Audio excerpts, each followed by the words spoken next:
So, we knew there was a gap in the market. We knew there was like that busy working women, they needed some extra support and a better product.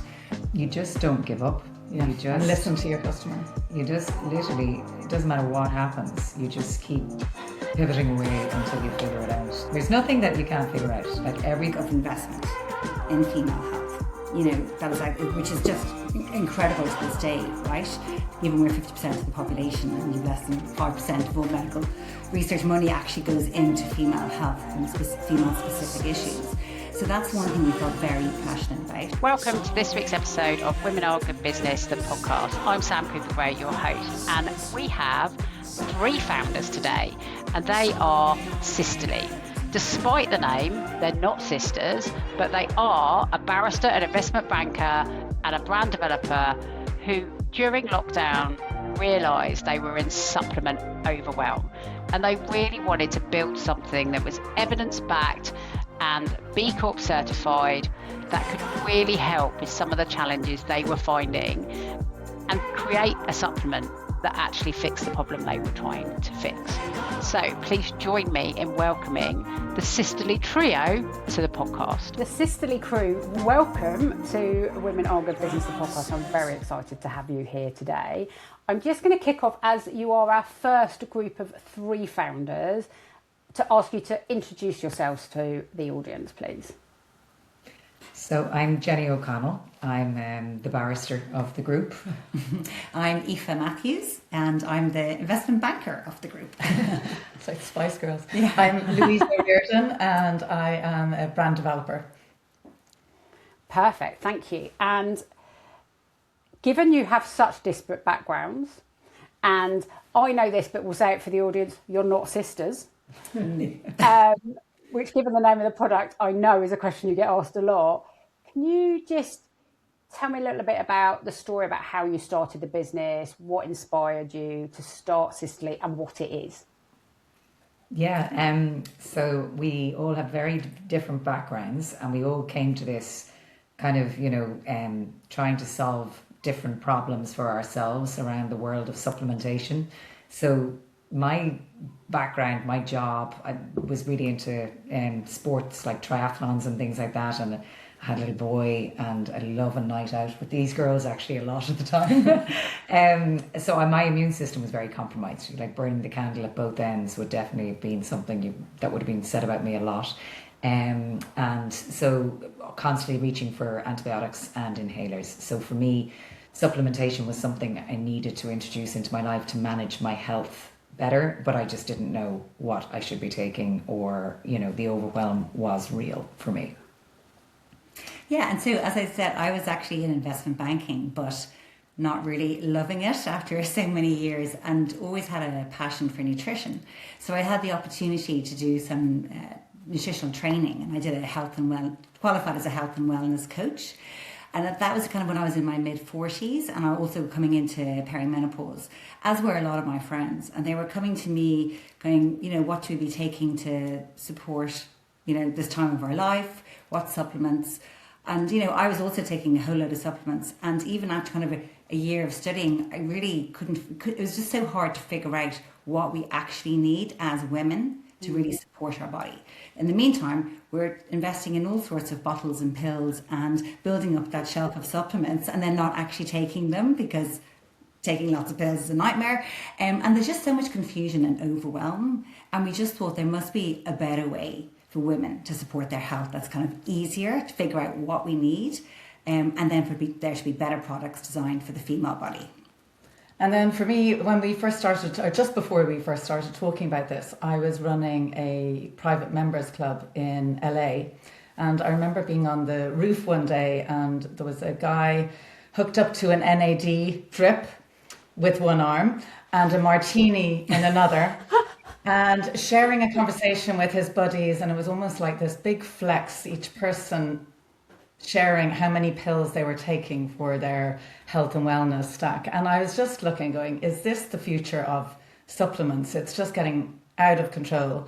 And I remember going to get my bloods read, not because I was particularly concerned by something, but I just thought, I do want to start thinking about future-proofing myself with supplements, and I really didn't know what to take. And so after getting my panels done, I enthusiastically went off to Air One or one of these places and dropped a lot of money for all of my supplements. And then very quickly, 2 weeks later, as I'm sure many people have the experience, I just couldn't keep up the routine, and half open jars were banished to the supplement graveyard.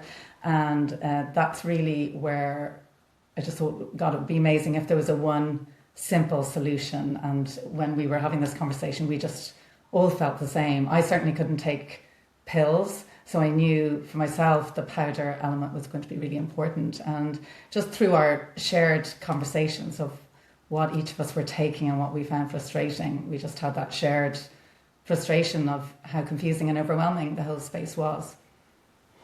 And I think there's a common theme for women there, which is all doing pretty big jobs and just going, oh my God, there's so much going on. And then hitting that middle age where our bodies completely change.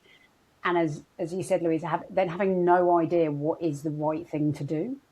Yeah. And I think that's quite common because we're all really busy as women, right? So also, even just trying to work out what you're supposed to be taking is quite complicated. And everybody's got an opinion.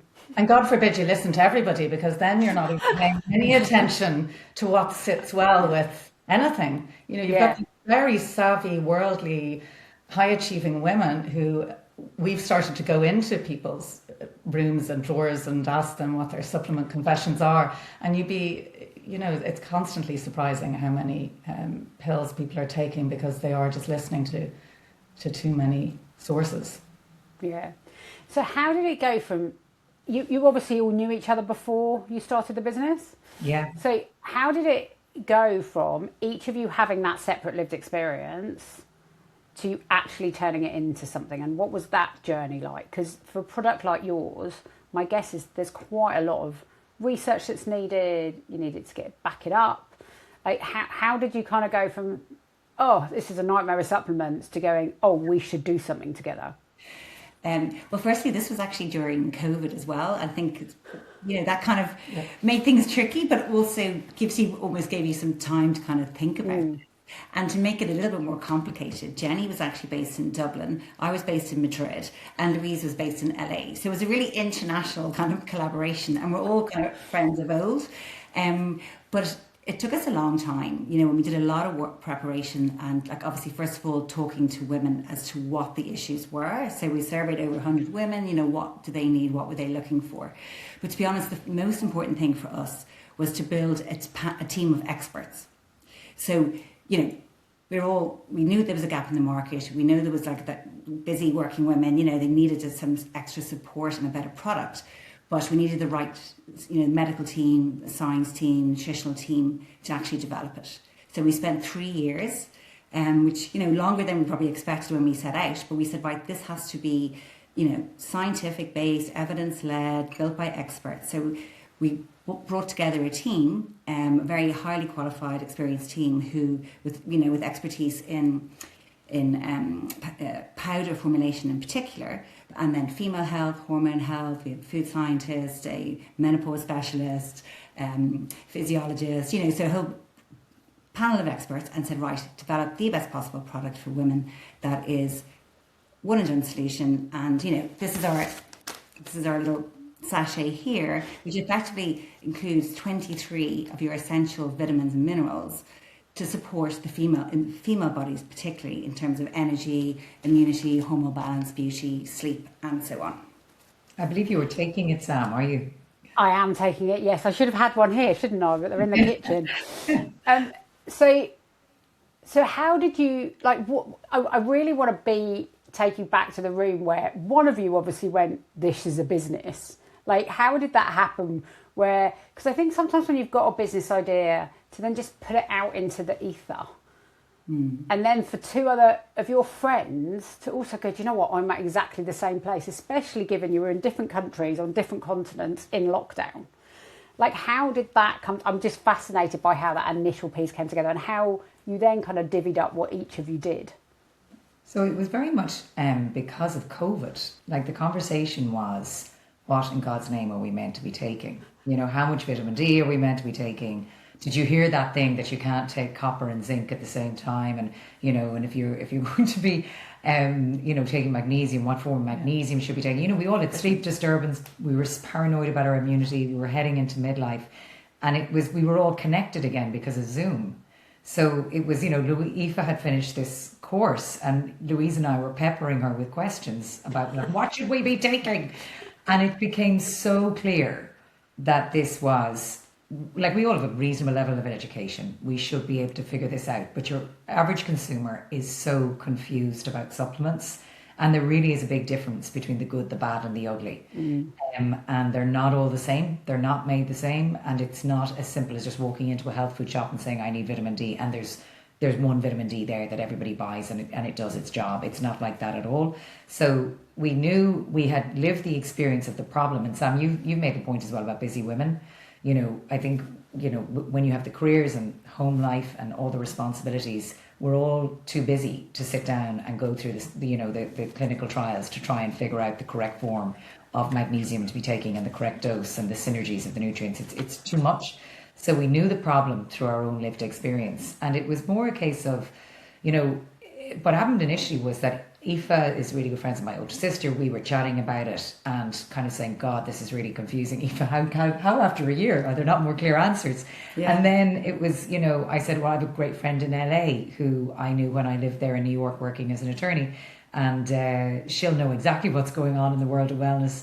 And Louise O'Riordan, and Aoife pipes up and says, I know Louise. Louise lives with me in London. So, it's typical little the Irish network. And I suppose when you think of the brand as well, I love the psychology of why people buy and how brands present themselves and speak to their audience. So we knew that we felt, a well put together, obviously it all starts with the product. And at this point, we knew that the women we spoke to shared our frustration. We knew that energy was the number one pain point. And we knew that people struggled to stay consistent with anything that they're taking. So really the one and done approach of making it easy for people to incorporate into their routine was really paramount for us. It wasn't a case where we designed a box that would pop off the retail shelf. As often you would, as a brand, how do you get attention? It was really putting the customer first and thinking, how can we be part of that person's day and be part of the identity of what they want to become and who they want to become, and how do we not cause offence on that kitchen counter? Because we knew if it's not in sight, you're just not going to take it. And you could have the best product in the world, but if you're not going to take it, it's not going to work. So. And I think we were fortunate enough actually that we were at a kind of a time in our lives where we're all, for us, we were very passionate about supporting women's health, particularly figuring out and realising the lack of investment in female health. That is, which is just incredible to this day, right? Given we're 50% of the population and you've less than 5% of all medical research money actually goes into female health and female specific issues. So that's one thing we felt very passionate about. And we wanted to really kind of do something to make a difference and support women, our friends, our family, that's that whole sisterly piece, the women that we love, and help them achieve their optimal health.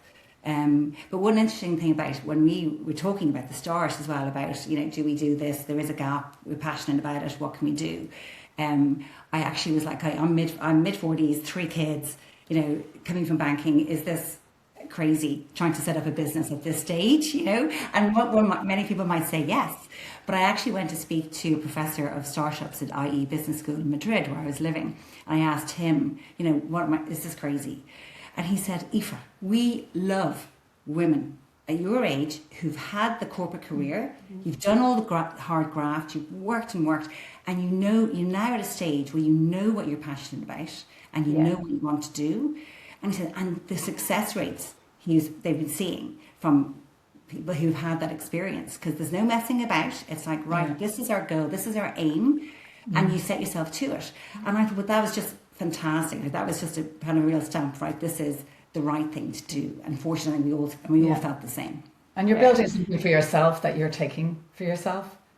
And, then we knew we wanted to share it with our mothers, sisters, girlfriends, in addition to ourselves. So the confidence that comes with that, and the North Star it gives you in every decision you make, and coming up with the best product possible, I think is something really worth pursuing, and gives you that energy to keep going.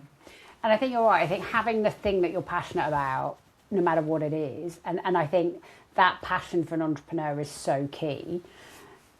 But I think, Aoife, what you were saying about what that professor said is also so true, and we can back that up with data, and that's exactly the sort of stuff we talk about, because actually women who are starting businesses in their 40s, in fact more women are starting businesses in their 40s and 50s than ever before.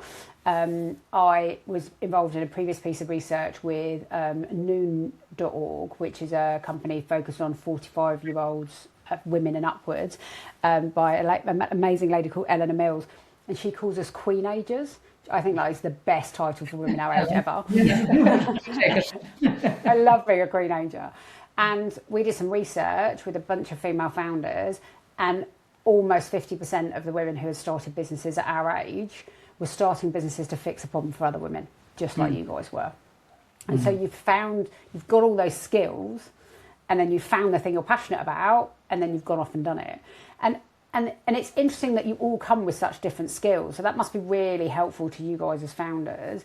So I want to ask you about investment, because you touched on that as well, Aoife, about kind of getting the money to start. But before I do that, tell me, like, warts and all, how is running a business with your friends? Tell us what that's like. It's really good. Like, I think that we're so lucky that we really like each other. And we want the best for each other. And trust each other's taste and judgment when it comes to... Yeah. Because the power of three is incredible. To know that somebody else is looking after an event or a partnership or wherever in some place else, and you just trust each other's vision or taste or execution or management, I think is a very fortunate position to be in. I think it's, it comes down to, like, some people would say it's more complicated, but I think women do it really well, because it comes down to your values. It comes down to what you value in life. It comes down to, like, we're all in this business because we weren't getting what we wanted out of our day-to-day jobs. So for me, like, working for banks and insurance companies and swelling the bottom line for them, it was great, it was personal satisfaction, but it wasn't meaningful. So our values are, and I think we're the three of us feel like that, like we want the best for each other. We want this to be really successful. We want it all to work, and it's I think that covers a lot. Like, that gets you through a huge amount when that's your North Star of actually the outcome you want. Yeah, I'm not sure I would have been able to do it on my own. I don't think none of us would really, to have. I think it's hats off to any solo female founder. Definitely. I think that's incredible. Whereas I think having the support network of each other. In those days where you're doubting certain things, and then somebody else picks up. It's like somebody picking up a baton and running the next stage. I think we're very fortunate. Very lucky. Yeah. And I think you're right. I think being a founder is lonely, right? Whereas you guys have kind of solved that problem by doing it together. Yeah, you can actually enjoy the journey as well. I don't know how you do it. Like, I don't know how we would have done the career pivot if we weren't responsible to each other, because the demands, like, there's a kind of a stage where you're juggling lots of different demands before you can pivot into this. So Aoife was first in full-time, and Louise and I were kind of riding two horses. And when you've got all the competing things that are going on in your day, if you didn't have accountability to each other, I think it would just never, like, COVID gave us some downtime to create the space to find the time to get through the first to-dos. And then just having it being, like, when you're making a choice in the middle of the day of, oh my God, am I going to do this list of the to-dos or that one? When you know that you're going to be on the founder call later on in the week and you're going to have to go through your to-do list, you don't want to let yourself down. So what do you know? You get through them. But I think if we'd been doing it on our own, it would have just all gone on one finger. It would have been fanciful, It was actually that we didn't want to let each other down that we got through so much. Yeah. And I think that is really powerful. And that kind of power of three is clearly really works for you. And so I want to pivot a bit to kind of the finances and kind of how you got set up, how you funded it.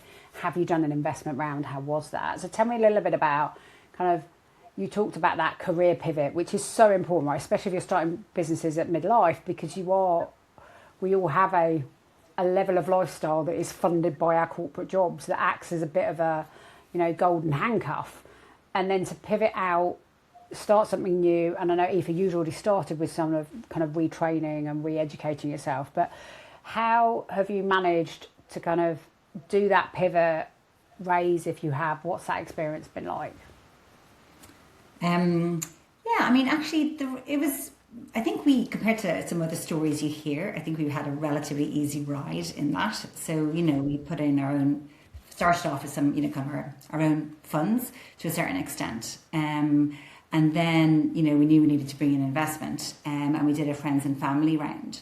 And we were very fortunate to have a lot of friends and family who wanted to support us on the journey. So, believed in what we were trying to do. And then we also had an investment from Enterprise Ireland, which is the Irish government body that supports Irish businesses. So they came in as well as a kind of match funding in that first round. Yeah. And that really kind of gave us that initial platform to invest in manufacturing and build kind of the team and get the product on the market. And so that investing, I know lots of people, they struggle going to friends and family kind of just in case it goes wrong, or kind of how did you guys each navigate that journey of kind of going to people, selling the story and selling what you were trying to do? One of the things we found when we talk to some female founders is they have these amazing products, but they don't tend to talk about the money and what it's going to be worth. And how have you found that journey? Now, I know obviously we've got a barrister and investment banker in the room, so talking about money is probably not a problem, but genuinely, did that help, do you think, in those conversations? Because I know a lot of founders, both female and male, but predominantly female, do struggle with kind of going, this is what we think it's going to be worth, this is the investment we need. Kind of how did you guys manage that, and what were the kind of scary bits? To be honest, I think because we were all quite serious and we were leaving our careers to do this, I think that gave us a really good platform for a conversation, because people knew how hard we'd worked in the past. We knew that they knew the success we had achieved, and they knew we wouldn't be doing this if we hadn't really thought it through. So you're not going to be putting, a match to your career unless you really think there's something in the pivot. So I think that meant that nobody felt it was fanciful. I think the people that we approached knew that if we were going to do this, we were going to give it the amount of energy we give to everything. So I think that was a good place to come from. Whereas I imagine if you're younger and you haven't got a proven track record, it might be a harder conversation. Yes. So I think, again, it was an advantage being in our early to mid 40s, having had 2.5 decades of career and achievement behind us. So that definitely helped. And then I think EIIS really helped, because that's obviously just a no-brainer for people. And I think that just the passion and the enthusiasm, and we were pretty organised. We had a great deck. We knew what we wanted to say. We knew the proposition, and we approached people who kind of, believed in what we were saying and advocating for. So I think sometimes the passion carries you through a lot. We didn't get too bogged down, to be honest, because at that stage it's only a concept and an idea. It was so much easier later on. We did a small bridging round when the product was up and running, and at that stage it was tangible and in people's hands. And then it's like showing them the iPhone and saying, this is the best supplement you've ever seen. What do you think about it? And they're like, yeah, I'm using it. That's amazing. That's fantastic. So it's a much easier proposition once you have something physical and tangible. But in the early stages, I think probably what opened the doors for us was our track record. And so I think that's really interesting, because I think that's, as you say, that maybe is a lot harder for women if they're starting early in their career, or if they don't have that track record or that network to go to. What were there any big learns you had in those two investment rounds? Anything that you do completely differently that someone else could learn from? I don't, to be honest, I think probably for our next set of funding, we probably need to be more strategic about the people we bring in, having the experience, or having done it before. So we're a D2C business, we're a subscription business, and definitely we need to find the people who have done all of this before so that they can bring us to the next level. So probably, but for those early stages, I think we did it really well because nobody's putting us under pressure. We've been allowed to grow this business in kind of the way we wanted to grow it. We've never been forced to compromise on the nutrients. We've never been forced to compromise on the formula. We've never, been forced into doing things that would dilute what we want to create. Yeah. And we have created a completely uncompromising supplement. And it's very unique. I think if we had kind of more strategic, kind of VC money, we would have been really forced to dilute what we have done. And we've been able to show that this is commercially viable. And that's great because now we can actually build from this platform of, we dreamt really big. We were very, kind of mission driven. But it's turned into being good business as well. Yeah. So, that's actually been a positive. Yeah. Probably for the next stages, we need to think more strategically about who would be able to drive this business as a direct to consumer business in the right direction. So that'll be kind of the next evolution of raising, I think. Yeah. And I think what women are really great at is exactly what you've said, which is creating something with a passion and a mission, but then making it make money. And actually we're seeing that in the numbers come out, is actually we're really good at both of those things. So when you put them together, we're really good at running business. Now, all businesses have highs and lows. So I want to ask you a little bit about kind of what have so far been your highest highs and your lowest lows? Ooh, highest highs. Yeah, we launched in Harrods. Yeah. That was amazing. Right. We got in Harrods in London. Wow. John Bell and Croydon and soon to be Harvey Nichols. And we're in health. So there's lots of lovely retail partnerships that have been really exciting. Vogue, you mentioned Vogue earlier, Sam. Vogue named us best supplement for hormonal health 2 years in a row. So those indications from the style, the Sunday Times style, and Vogue, there are certain moments in the year that are definitely highs. Yeah. Those recognition pieces that we're doing. Other people see it as well, not just your customers. Yeah. We also achieved B Corp certification. Brilliant. Which is a big goal for us. Alongside running the business and growing the business. The B Corp was a big deal for us. So we received that just a few months ago. Yeah. So congratulations. We've received really amazing support from other female founders and advocates. So like Trini London has been amazing. She had us on the elevator pitch and then she did a walk and talk with us, and that's been really helpful for us because we really want to get out in the UK so that people get to know us better. And Liz Earle, Liz Earle, she recently launched her book. Actually, here it is, How to Age. Yeah. And she has listed in this, it's a brilliant book and it's a great read, and it's all about how to age really well and support your body, your mitochondria. But we're listed as one of the 12 supplement brands that she recommends, which is unbelievable because we're such a baby brand. Like we're only 2.5 years on the market, and we're there with the brands that we rate as well. We're so happy and proud to sit beside them. So to have filtered out all the noise and to have made the cut. That's such a point of pride for us. We're just like, wow, she's been amazing. Yeah. Victoria Smarfoot, who's just released the second episode of our second series of Rivals, has been great for us. And Sonia O'Sullivan, who's a past Olympian from Ireland. So anyway, having those advocates must be quite big highs because they're doing it because they get it and they like it, as opposed to because you're paying them. And even 100%. Just on a basic level, when we've had women in other markets where maybe we haven't done a push with our marketing dollars, but we've had customers that have just said, well, I'd just like to throw a coffee morning so all my other friends know about you. And you wonder, whether that happens with men and their products, but definitely with women, they've just been unbelievable, opening up, having breakfast, inviting all of their friends and just spreading the word. Yeah. And actually, anytime, I know you'll probably ask us about the lows now as well, but I am going to ask you about the lows. Yeah, have a low. We just look at our reviews. We just put up our customer reviews, and these are women who we don't know, but they've invested in. They trusted us. They've bought Sicily. They're taking it. They love it, and they took the time to give us a review. Yeah, and they write share essays. Their stories. They write essays. Stories. That's amazing. And really personal, how it might have changed their life, or how they had endometriosis and now they're supporting them and it's the only thing they found that works. And sometimes it brings, you can get quite emotional, and that is just phenomenal, because at the end of the day, that's what it's all about. That's why we're here.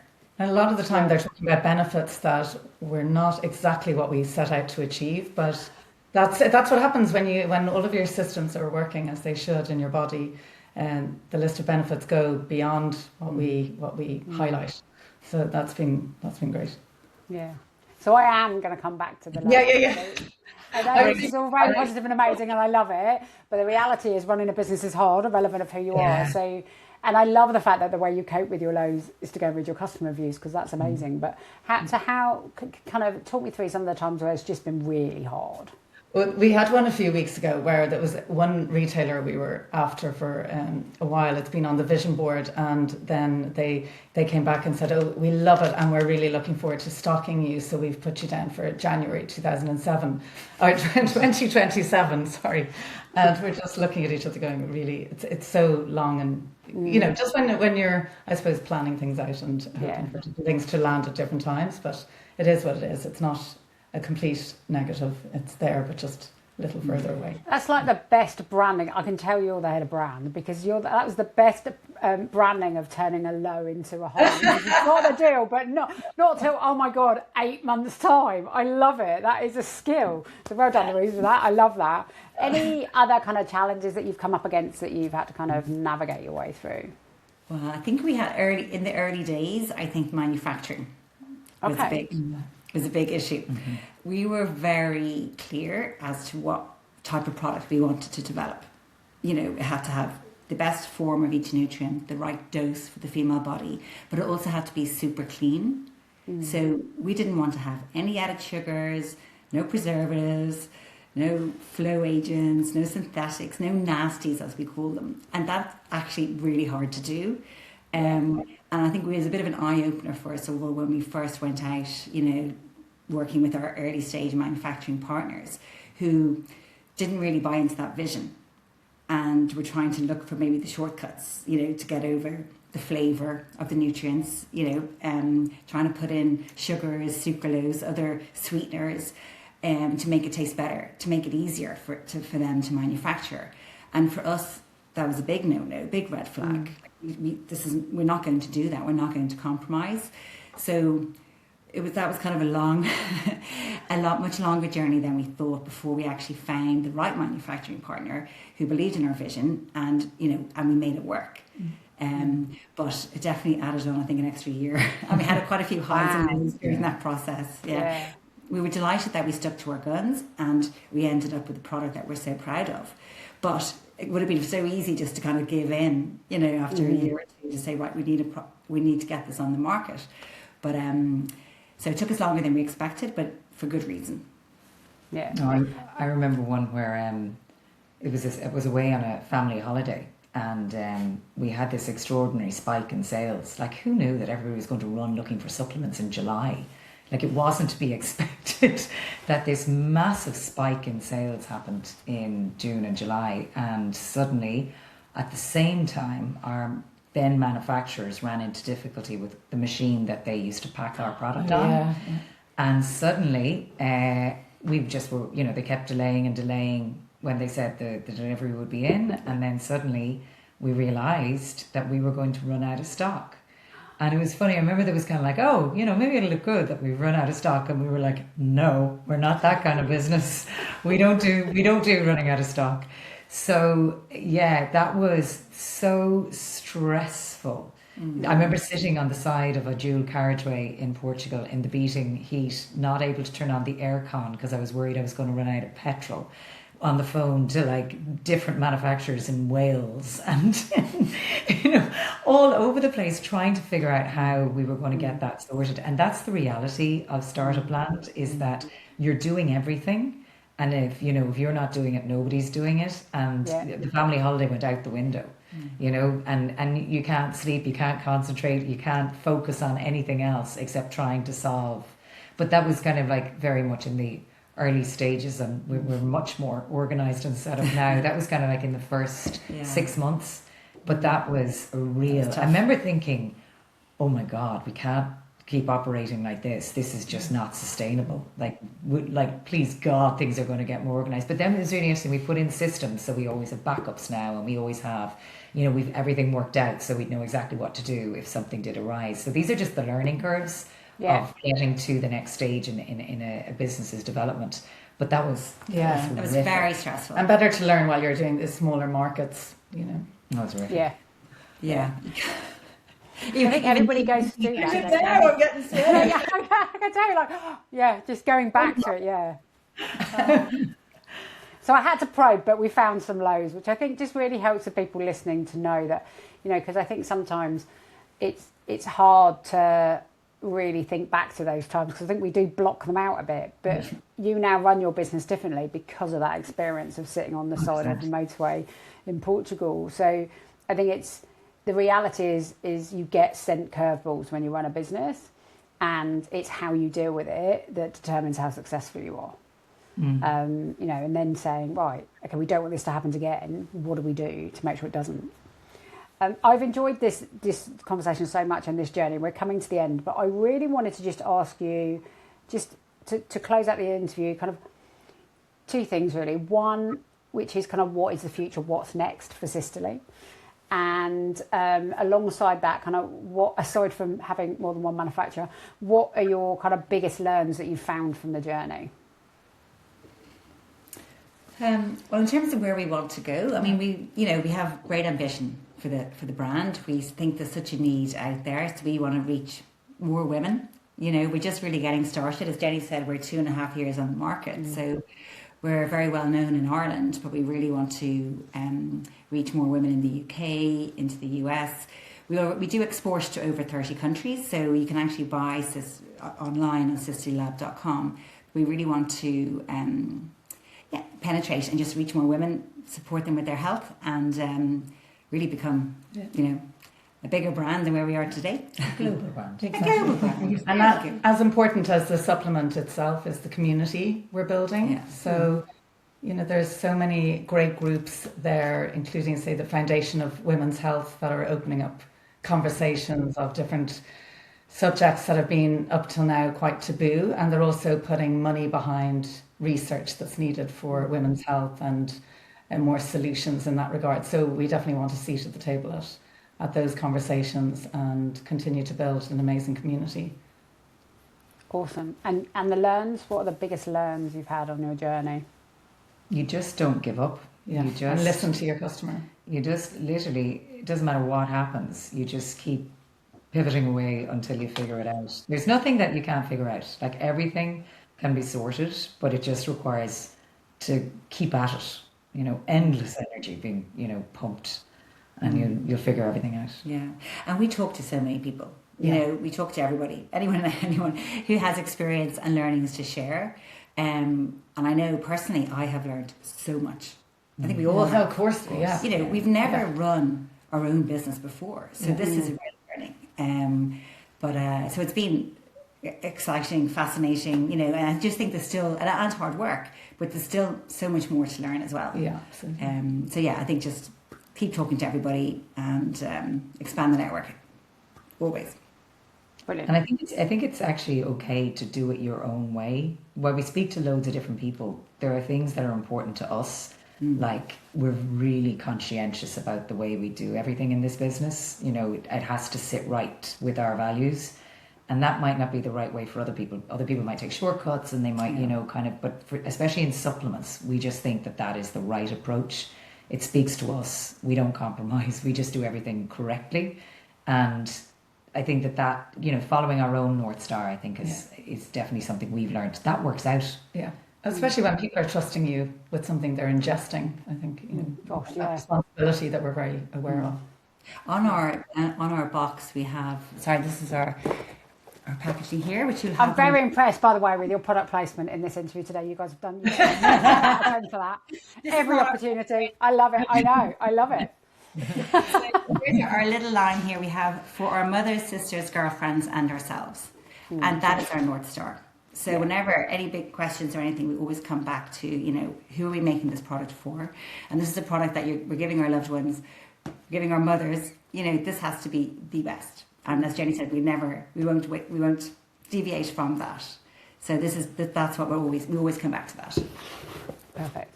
Well, I don't think there's a better way to end the interview. So thank you so much to all three of you for joining us today, telling us your story. We'll obviously put links to Sisterly in the show notes for people. But just a massive thank you for joining us today and taking us on your power of three journey through women's health and supplements. That's a wrap for this week's episode of Women Are Good Business podcast, and thank you for listening. Now I need your help. We want to make the podcast huge. We want more people to hear about the stories of female founders. We want to get the best experts in the world so we can grill them with your questions, and we can only do that if people know where to find us. So please help us make the podcast go viral. Like, follow, subscribe, leave us a review, drop us into a WhatsApp group. Whatever is the best way to share, please do share and come with us on the journey as we talk to lots of female founders and we show the world that women really are good business.